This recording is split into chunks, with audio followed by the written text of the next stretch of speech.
আরতিটা করে। তো তখন হচ্ছে জগন্নাথ দেব যখন বের হবে, অনেক করে বোঝানো হয় রুক্মিণী দেবীকে, কিন্তু সে কিছুতেই যেতে দেবে না। তো ওই যে স্নানের উদ্দেশ্যে যখন সে বের হতে যায়, তখন লক্ষ্মী দেবী তাকে বলে যে আমি পাঠাতে পারি, কিন্তু যদি বলদেব, সুভদ্রা মহারানী এবং সবাই যদি যায়। তো তখন বলদেব বলে এবং সুভদ্রা মহারানী বলে ঠিক আছে, আমরা পাহারা দিয়ে নিয়ে যাব।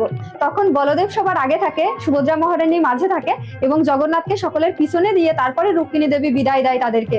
এই কারণে দেখা যায় যে ওই যে আমরা গুন্ডিচা যে মন্দিরটায় যাই না, অর্থাৎ আমরা যেটাকে মাসির বাড়ি বলি, ওইখানেই হচ্ছে সেই কুঞ্জটা সাজানো হয়েছিল রাধারানী এবং ভগবানের জন্য। তো সেখানে হচ্ছে জগন্নাথ এই রূপ ধারণ করে স্নান যাত্রার পরে রথযাত্রায় এইভাবে তারা সেখানে গমন করে।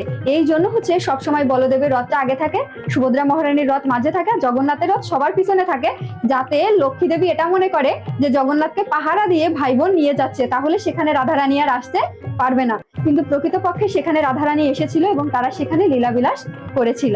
জয় জগন্নাথ।